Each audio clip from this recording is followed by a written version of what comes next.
La Bible révèle la vérité cachée sur les morts.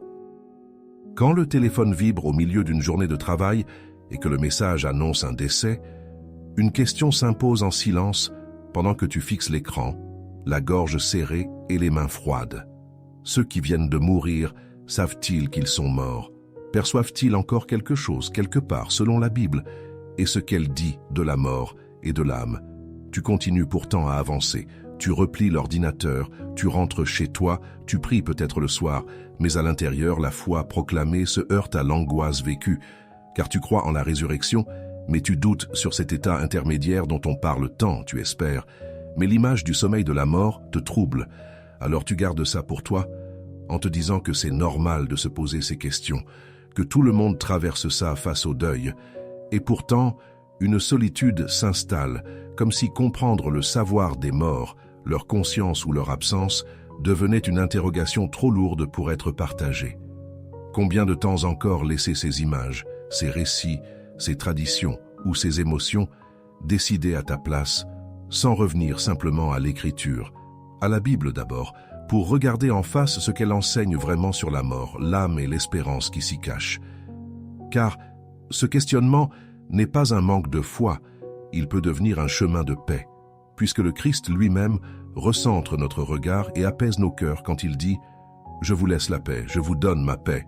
Évangile selon Jean, chapitre 14, verset 27, une paix qui ne repose pas sur l'imaginaire, mais sur la vérité et la promesse de la résurrection. Saint Jean de la Croix rappelait « Pour parvenir à goûter le tout, ne cherche à goûter quelque chose en rien ». Bienvenue sur TV Catholique, un espace où nous avançons ensemble, humblement, pour laisser la parole éclairer nos peurs, notre rapport à la mort et notre espérance, sans phare ni raccourci, à l'école des saints et de l'Évangile. Si ce que tu entends résonne en toi, abonne-toi à notre chaîne TV Catholique. Laisse-nous un like sous cette vidéo. N'hésite pas à écrire un commentaire ou à partager cette réflexion avec quelqu'un qui traverse un deuil, car ces gestes simples sont de véritables gestes de communion ecclésiale, des actes fraternels qui nous rappellent que nous ne marchons jamais seuls sur ce chemin de foi et d'espérance. Regardons en face le premier silence. Après un enterrement, parler aux morts et sentir le vide répondre. Parfois, tu ressens cette impression étrange que la vie s'est arrêtée dans un souffle et qu'il ne reste qu'un écho muet. Tu te demandes si ceux qui sont partis savent encore quelque chose, s'ils perçoivent nos larmes ou nos paroles murmurées près de leur tombe. La Bible interroge ce mystère avec une clarté déroutante. Elle parle d'un sommeil de la mort, d'un temps suspendu avant la résurrection. Comprendre cet enseignement, c'est oser regarder en face notre peur du néant pour y chercher la vérité de Dieu. Au travail, ton supérieur critique injustement ton travail devant l'équipe. Ton ventre se serre, ton visage chauffe et sans t'en rendre compte, une colère sourde monte contre cette injustice. Tu te retiens de répondre, mais au fond de toi, une phrase traverse ton esprit. Pourquoi tant d'humiliation dans cette vie si tout finit par la mort? Et dans ce désarroi discret, tu perçois combien ta foi en la vie éternelle vacille quand la douleur t'effleure. L'Écriture murmure à ton cœur « Les morts ne savent rien, et il n'y a plus pour eux ni salaire ni souvenir. » Livre de l'Ecclésiaste, chapitre 9, verset 5. Ce verset n'est pas un cri de désespoir, mais un dévoilement spirituel. L'être humain devient une âme vivante quand le souffle de Dieu unit son corps et son esprit. Et lorsque ce lien se défait, tout entre dans le repos silencieux. Le savoir des morts n'existe plus en conscience active. Il repose dans la paix du Seigneur, en attendant le grand réveil. Ce message apaise ceux qui craignent que leurs défunts souffrent encore ou observent leur peine. Tu portes pourtant cette tension intérieure entre raison et espérance. D'un côté, tu veux croire que tes proches sont mieux là-haut. De l'autre, tu entends ces passages bibliques qui parlent du repos dans la tombe jusqu'à la résurrection. Cette contradiction t'épuise parce que tu confonds absence et oubli. Dieu ne les a pas effacés, il les garde simplement dans son silence bienveillant. Saint Paul écrit aux croyants « Nous ne voulons pas que vous soyez dans l'ignorance au sujet de ceux qui dorment, afin que vous ne soyez pas tristes comme les autres qui n'ont pas d'espérance. » Première lettre aux Thessaloniciens, chapitre 4, verset 13. Cette parole invite à contempler la mort non comme une fin, mais comme un sommeil confié à Dieu. Un soir peut-être, après cette lecture, tu entres dans une église encore ouverte. Tu restes quelques minutes devant le Saint-Sacrement sans prier beaucoup. Là, tu comprends doucement que cet état intermédiaire est un temps d'attente paisible entre deux respirations divines. Le soir venu, à table avec ta famille, une remarque te blesse mais tu ne réagis plus pareil. Tu respires profondément avant de répondre et repenses à ce calme découvert devant l'autel. Ton regard cherche moins à comprendre qu'à aimer ceux qui vivent encore près de toi. Une paix discrète a remplacé le besoin d'avoir raison sur tout ce que tu ne saisis pas encore. Fort de cette lumière reçue, tu avances avec plus de douceur dans ta foi quotidienne. La Bible t'apprend que la mort n'est pas un passage conscient, mais une attente gardée par Dieu jusqu'à la résurrection promise par le Christ. L'Église te rappelle que prier pour les défunts n'est pas leur parler, mais confier leur repos à celui qui sait tout restaurer. Ainsi se prépare déjà ton cœur à accueillir le prochain chapitre où nous apprendrons à lire ce silence autrement, non comme une perte, mais comme une promesse cachée sous la poussière des tombes. Observons le deuxième silence. Lire la Bible au deuil et lutter contre l'idée que l'âme écoute encore. Quand le découragement frappe à la porte de ton cœur, tu aimerais croire que ceux qui t'ont quitté perçoivent encore ton amour, qu'ils veillent d'une manière invisible. Pourtant, la parole te pousse à regarder autrement ce mystère. Elle parle du sommeil de la mort, non d'une conscience errante. Ce mot heurte parfois, car il semble froid face au deuil, mais il cache une espérance, celle du réveil promis par la résurrection. Entre la douleur et la foi, un combat s'ouvre pour discerner ce que la Bible enseigne vraiment sur le savoir des morts. À table, le silence pesant entre toi et ton conjoint dit tout. Tu sens que tu as encore élevé la voix et ton regard glisse vers cette photo encadrée d'un proche disparu. Tu te demandes s'il t'entend là-haut, s'il comprend tes regrets ou ta colère. Ta gorge se serre tandis qu'un doute s'installe. Si son âme écoute encore, pourquoi ce vide semble-t-il si profond? Une lumière biblique éclaire ta situation. Ne vous étonnez pas de cela, car l'heure vient où tous ceux qui sont dans les tombeaux entendront sa voix. Évangile selon Jean, chapitre 5, verset 28. Cette parole du Christ replace tout dans sa perspective divine. Les morts n'ont pas de conscience active maintenant, mais ils seront réveillés au jour fixé par Dieu. Cet enseignement n'est pas un refus d'amour, mais une promesse. Aucun défunt ne souffre ni n'observe nos peines. Le vrai lien se vit dans la prière confiante et l'attente du royaume. Tu ressens pourtant cette tension intérieure entre raison et espérance. Ton cœur voudrait saisir quelques signes du ciel, mais la foi t'invite à croire sans voir. Accepter ce silence des défunts ne signifie pas oublier leur présence spirituelle en Dieu. C'est apprendre à remettre entre ses mains ce que tu ne peux maîtriser. Ainsi, ton chagrin devient passage vers une confiance plus pure. L'apôtre nous encourage. Car si nous croyons que Jésus est mort et qu'il est ressuscité, de même aussi Dieu ramènera par Jésus ceux qui se sont endormis en lui. Première lettre aux Thessaloniciens, chapitre 4, verset 14. Cette promesse ouvre une direction concrète.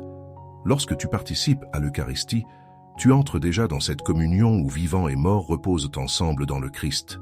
Là se dévoile le véritable état intermédiaire, celui du repos en Dieu avant le grand matin. Prier ainsi guérit ton regard bien plus sûrement que 1000 suppositions sur l'au-delà. Le lendemain, dans les transports bondés, quelqu'un te bouscule sans un regard. Ton corps se tend d'abord, puis une paix inattendue t'envahit. Tu repenses à ces paroles sur le repos silencieux des âmes confiées à Dieu. Ton souffle se calme. Ce moment banal devient un signe intérieur. Même au milieu du bruit du monde, tu choisis désormais d'écouter autrement, et cette certitude nouvelle t'accompagne. La Bible enseigne que les morts dorment jusqu'à être relevés par le Christ vivant. C'est là ta consolation véritable. L'Église te guide pour transformer ta peine en prière et pour nourrir ton espérance dans chaque sacrement reçu. Ainsi, ton cœur s'ouvre déjà au prochain pas de ce chemin spirituel où apprendre à lire le silence devient source de lumière intérieure et d'espérance durable. Interrogeons le troisième silence, au cimetière quand tu attends un signe et que rien ne vient. Tu te souviens de ce moment où tu croyais que le vent sur ta joue portait un message venu d'ailleurs, une trace de ceux que tu aimais. Mais face au silence du cimetière, ton cœur se serre.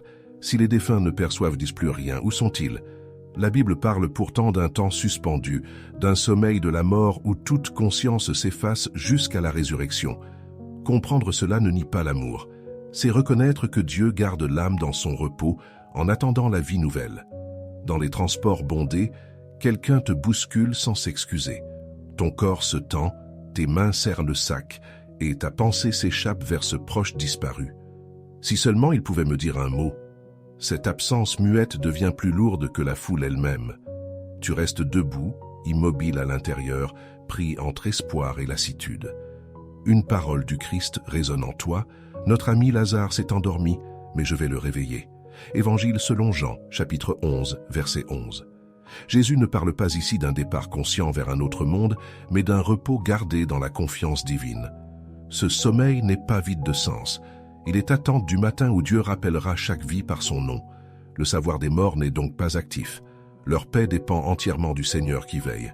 Tu regardes alors différemment ton propre désir de signe. Ce besoin qu'ils te répondent trahit ta peur de l'oubli, plus que leur absence réelle. L'amour véritable accepte le mystère, sans chercher à forcer le voile du ciel. C'est là que commence la foi nue, croire même quand rien ne parle. Pierre t'invite à la confiance, car pour Dieu, un jour est comme 1000 ans et 1000 ans sont comme un jour. Deuxième lettre de Pierre, chapitre 3, verset 8. Le temps des morts n'est pas celui des vivants. Il repose dans cet état intermédiaire, hors de nos repères. Lorsque tu pries sur ton chapelet en chemin ou devant une tombe, ce n'est pas pour leur parler, mais pour confier leur vie au Christ ressuscité. Ce geste simple t'unit déjà à eux dans la communion invisible du corps du Christ. Arrivé au travail après cette prière silencieuse, tu découvres une douceur nouvelle dans tes gestes. Une remarque sèche d'un collègue glisse sur ton cœur apaisé. Tu sens que quelque chose s'est déplacé en toi. Moins de colère, plus d'abandon. Ce calme discret devient témoignage vivant de ta foi en la promesse éternelle. Fortifié par cette purification, tu saisis que le vrai lien avec ceux qui dorment n'est pas dans les signes, mais dans l'espérance partagée. L'Église t'apprend à aimer sans posséder et à attendre sans désespérer. Le mystère de la mort n'éteint pas la relation. Il la transfigure dans l'espérance de la résurrection. Ainsi, ton cœur s'ouvre au prochain silence où la parole viendra encore éclairer ta nuit intérieure d'une lumière venue d'en haut. Éclairons le quatrième silence. Face au récit d'Émie, choisir l'écriture plutôt que l'émotion. À cet instant précis où le silence devient trop lourd, tu te demandes ce qu'il faut croire de ces récits d'expériences de mort imminente. Certains y voient une preuve d'une conscience persistante, d'autres, un simple phénomène physiologique. Mais la Bible invite à ne pas bâtir sa foi sur les émotions ou les témoignages, aussi sincères soient-ils. Elle parle du sommeil de la mort, de ce temps où tout repose jusqu'à la résurrection. Le cœur blessé par le deuil cherche des signes. Dieu propose une parole qui éclaire sans flatter l'imaginaire. Face au miroir, ce matin, tu ne reconnais plus celui que tu es devenu. Tes traits semblent marqués par tant de nuits blanches et de questions sans réponse. Tu repenses à ce proche revenu de l'autre côté selon ces mots. Et ton esprit vacille entre fascination et doute. Ton regard se détourne, partagé entre désir de croire et peur d'être trompé. Une lumière biblique éclaire ta situation. Même Satan se déguise en ange de lumière. Deuxième lettre aux Corinthiens, chapitre 11, verset 14. Cette parole ne condamne pas ceux qui ont vécu des visions proches de la mort, mais elle rappelle que toute expérience doit être discernée à la lumière du Christ. Le savoir des morts n'est pas accessible aux vivants. Seule la parole divine distingue la vérité du mirage. Croire autrement serait risquer de confondre consolation humaine et révélation céleste. Tu ressens alors cette tension intérieure entre émotion et fidélité à Dieu. Reconnaître que les morts ne perçoivent plus rien ne signifie pas nier l'espérance. C'est choisir une foi solide plutôt qu'une sensibilité fluctuante. Accepter cet état intermédiaire, c'est accepter que Dieu garde dans son secret ceux qui l'aiment jusqu'au jour où il les réveillera. Et si cette sobriété te semble austère, elle protège pourtant ton cœur des illusions spirituelles. Saint Paul écrit aux croyants, « Car nous marchons par la foi et non par la vue. » Deuxième lettre aux Corinthiens, chapitre 5, verset 7. Cette parole te ramène à l'essentiel. Les émotions passent, mais la confiance demeure quand elle s'enracine dans l'Évangile. Ce soir-là, tu entres dans une église vide et t'arrêtes quelques minutes devant le Saint-Sacrement. Dans ce silence d'adoration, ton trouble s'apaise. Tu comprends que discerner le vrai du faux commence toujours dans la prière humble. Quelques jours plus tard, lors d'un repas en famille, quelqu'un évoque encore ces récits d'âmes revenues. Tu écoutes sans juger, mais ton regard a changé. Tu discernes sans ironie ni peur. Une paix tranquille habite désormais ta parole. Tu choisis de répondre non avec argumentation, mais avec douceur. Ce calme étonne tes proches, autant qu'il t'éclaire sur la force silencieuse de ta foi retrouvée. Ton cœur apaisé découvre que suivre l'Écriture avant tout n'est pas sécheresse, mais fidélité aimante. L'Église t'invite à garder cette vigilance douce qui protège des mensonges spirituels, tout en maintenant vivante l'espérance de la résurrection. Entre curiosité humaine et sagesse divine, tu choisis désormais la lumière sûre de la parole. Et déjà se prépare le prochain passage où nous apprendrons comment reconnaître dans nos adieux une promesse plutôt qu'une fin voilée. Passons un seuil avec le 5e silence. À l'hôpital, quand l'espoir confond sommeil de la mort et adieu, ce matin-là, quelque chose s'est brisé en toi. Ce fil ténu entre la foi et la peur quand tu as vu une main immobile sur le drap blanc. Tu t'es demandé si la personne que tu aimais percevait encore ta présence, si son âme entendait tes mots ou si elle reposait déjà dans ce sommeil de la mort dont parle la Bible. L'espérance se mêle au doute. Où commence l'absence? Où finit la vie? C'est là que se joue le vrai combat de ton cœur. Comprendre ce que Dieu révèle sur le savoir des morts, pour ne pas chercher dans les émotions ce que seule l'Écriture peut dire. Face à ton ami dans un café, tu sens qu'il ne t'écoute pas vraiment. Tes doigts serrent la tasse brûlante, ton regard se perd dans les reflets du verre. Tu voudrais qu'il comprenne ta fatigue intérieure. Les mots restent coincés parce qu'au fond, tu crains de raviver la douleur. Tu ressens alors cette solitude lourde. Parler de mort semble trop grave, trop dérangeant même entre amis. Tu entends cette promesse divine. Je suis la résurrection et la vie. Celui qui croit en moi vivra, quand bien même il serait mort. Évangile selon Jean chapitre 11 verset 25. Cette parole ne nie pas la séparation visible. Elle en révèle le sens caché. Pour Dieu, le départ n'est qu'un passage vers un repos sans conscience active jusqu'au grand réveil. L'état intermédiaire n'est pas un autre monde peuplé d'âmes conscientes, mais une attente paisible sous le regard du Créateur. Ce message transforme ta peine en espérance réelle.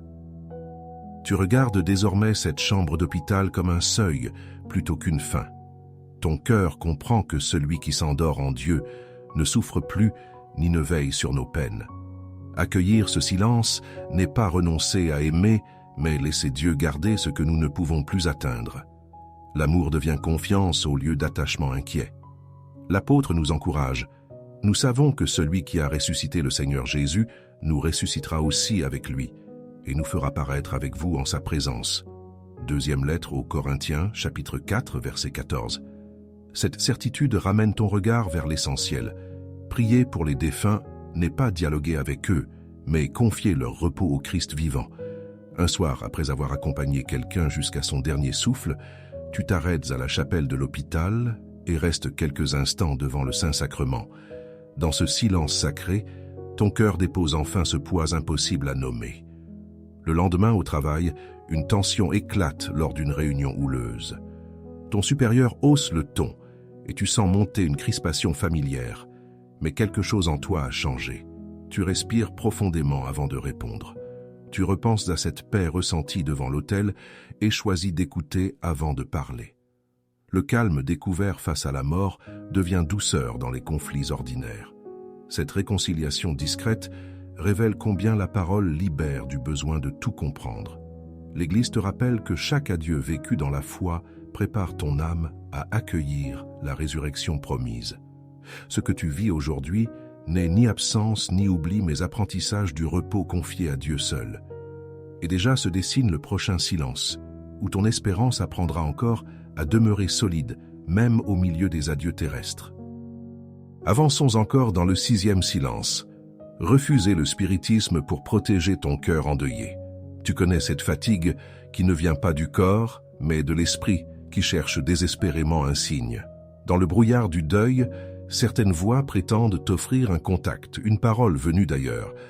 Pourtant la Bible avertit que tout ce qui tente d'ouvrir un passage entre vivants et morts s'écarte du dessein divin.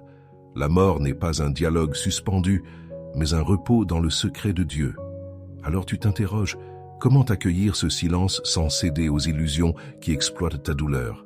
À la caisse, la personne devant toi tarde et tu sens l'agacement monter. Tu soupires, fatigué d'attendre. Puis ton regard se perd sur un magazine parlant de médiums et messages des défunts. Ton cœur hésite. Et si c'était vrai? Tes doigts tremblent légèrement tandis que tu reposes le journal. Quelque chose en toi pressent qu'il y a là une frontière sacrée qu'il ne faut pas franchir. Une lumière biblique éclaire ta situation. Qu'on ne trouve chez toi personne qui consulte les esprits ni les morts, car celui qui fait cela est en abomination à l'Éternel. Livre du Deutéronome, chapitre 18, versets 10-11. Cette mise en garde ne condamne pas ton désir de comprendre, elle protège ton âme blessée. Le savoir des morts n'existe plus en conscience terrestre. Chercher à les joindre revient à troubler leur repos et à égarer le tien. Dieu seul détient la clé de ce silence et promet d'en faire surgir la vie au jour de la résurrection. Tu ressens alors combien la tentation de combler ce vide est forte. La tristesse te pousse parfois à confondre foi et curiosité spirituelle. Mais reconnaître que les défunts dorment dans cet état intermédiaire, c'est choisir la confiance plutôt que le vertige du mystère. L'amour se purifie lorsqu'il apprend à ne plus exiger de signes pour croire.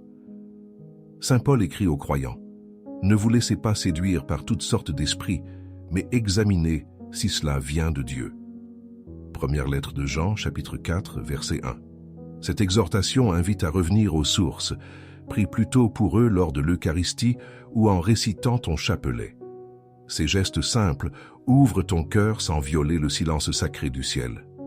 Tu entres alors dans une paix nouvelle, où ta confiance remplace la peur. Chez toi le soir, face au miroir, tu sens que quelque chose s'est apaisé. Tu n'as plus besoin d'intermédiaires ou de promesses étranges pour sentir tes proches près de Dieu. Ta respiration se calme comme si ce vide intérieur trouvait enfin sa juste place. La solitude devient prière silencieuse plutôt que manque douloureux. Apaisé par cette vérité, tu comprends que la fidélité à l'Évangile protège mieux ton cœur qu'aucune conversation imaginaire avec les morts. L'Église t'accompagne pour transformer cette peine en espérance active et te rappeler que ceux qui dorment en Christ ne sont pas perdus, mais attendus à la lumière du matin éternel. Ainsi s'ouvre devant toi le dernier silence, celui où toute attente trouve son accomplissement dans la promesse de la vie relevée avec lui. Clôturons avec le dernier silence. Attendre la résurrection et retrouver une paix qui tient debout. Certains matins, tu te demandes si tu auras la force de continuer à espérer quand la mort semble avoir tout pris. Tu regardes autour de toi et tu ne vois que des absences, des objets qui rappellent ceux que tu aimais. Le cœur voudrait croire qu'ils savent encore quelque chose, qu'ils perçoivent ta peine dans cet état intermédiaire dont parle l'Écriture. Mais la Bible enseigne un autre chemin, celui d'un repos total, du sommeil de la mort, avant le grand réveil de la résurrection, là où Dieu rendra toute vie à sa plénitude. À table, le silence pesant entre toi et ton conjoint dit tout. Chacun pense à ce proche disparu sans trouver les mots. Tes doigts jouent avec ta tasse, ton regard fuit celui de l'autre. Ton ventre se serre sous le poids de ce vide partagé. Et pourtant une prière muette monte. « Seigneur, où sont-ils maintenant ?» La question reste sans réponse audible, mais quelque chose en toi pressent que ce silence n'est pas un abandon. La parole traverse ton silence. Ne vous étonnez pas de cela, car l'heure vient où tous ceux qui sont dans les tombeaux entendront sa voix et sortiront, Évangile selon Jean, chapitre 5, versets 28-29. Ce verset ne parle pas d'une conscience actuelle des défunts, mais d'une promesse future. Le Seigneur garde chaque âme dans son repos jusqu'au jour du réveil universel. Le savoir des morts n'existe plus en perception terrestre. Ils dorment dans la paix divine, tandis que nos vies continuent sous son regard. Ton cœur lutte pourtant entre foi et nostalgie. Tu voudrais sentir leur présence pour apaiser ta peine, mais Dieu t'invite à une confiance plus profonde. Ce silence n'est pas vide, il est rempli de sa fidélité. L'espérance chrétienne n'efface pas la douleur, mais lui donne un horizon. Tout ce qui dort en lui se relèvera un jour pour ne plus jamais mourir. L'apôtre nous encourage. Nous serons tous changés en un instant, en un clin d'œil, à la dernière trompette. Première lettre aux Corinthiens, chapitre 15, verset 52. Cette certitude te ramène à l'essentiel quand tu participes à l'Eucharistie. Dans ce pain rompu se trouve déjà la victoire sur la tombe. C'est là que le Christ rend présent l'avenir promis. Chaque communion devient anticipation du matin où toute séparation prendra fin. Quelques jours plus tard, en retrouvant un ami au café du coin, tu racontes sans peur ce que cette espérance t'a appris. Il t'écoute longuement et te confie sa propre blessure cachée. Ensemble, vous souriez timidement en évoquant vos proches endormis en Dieu. Cette conversation devient prière silencieuse entre deux cœurs apaisés. Tu comprends alors que croire à la résurrection transforme non seulement ta vision des morts, mais aussi ton lien avec les vivants. Et dans ce silence enfin habité, ton âme trouve une stabilité nouvelle. L'Église t'enseigne que le temps du tombeau n'est pas vide, mais plein de promesses. La foi en la résurrection te relève intérieurement et te rend capable d'aimer encore malgré les séparations terrestres. Ainsi s'achève cette traversée des silences, non dans l'oubli des morts, mais dans une paix qui tient debout parce qu'elle repose sur la parole vivante du Christ ressuscité. Tout au long de cette traversée, tu as laissé la parole éclairer les zones d'ombre de ton cœur. Le Seigneur a marché avec toi au milieu des larmes et des silences, et sa grâce t'a porté jusqu'ici, là où ton regard s'ouvre sur la vérité paisible de la Bible. Tu comprends désormais que la mort n'est pas un murmure conscient, mais un repos sous le souffle de Dieu, que l'âme n'erre pas, mais demeure gardée dans sa promesse. Ce chemin intérieur, nourri par l'écoute et la prière, t'a révélé que l'épreuve s'est changée en croissance spirituelle. Ta souffrance est devenue chemin de lumière vers une paix nouvelle. Comme l'écrivait sainte Thérèse de Lisieux, « Je ne meurs pas, j'entre dans la vie ». Cette lumière intérieure se nourrit aujourd'hui de la promesse du Christ. Il essuiera toute larme de leurs yeux, la mort ne sera plus, il n'y aura plus ni deuil, ni cri, ni douleur. Apocalypse chapitre 21, verset 4. Ces mots font naître une espérance concrète. Chaque tombeau deviendra berceau de résurrection, chaque adieu trouvera son accomplissement en lui. La foi te conduit à regarder le sommeil de la mort non comme une fin, mais comme un passage gardé par l'amour éternel. L'angoisse du savoir des morts s'efface devant cette certitude douce. Il repose en Dieu, confié à sa miséricorde jusqu'au jour du réveil final. En ce moment même, TV catholique t'invite à prolonger cette marche intérieure par un geste simple et fraternel. Abonne-toi pour continuer à méditer la parole avec nous. Chaque like ou partage devient un signe visible de communion dans le corps du Christ.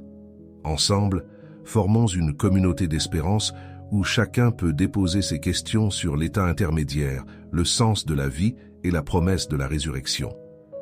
Ton engagement soutient cette mission d'évangélisation silencieuse qui fait grandir la foi au cœur du monde. Alors avance avec confiance sur ce pèlerinage intérieur où ton cœur apprend chaque jour à espérer davantage. Même si le voile du mystère demeure épais, souviens-toi que toute vie est appelée à renaître dans la clarté du matin éternel. L'Église marche avec toi.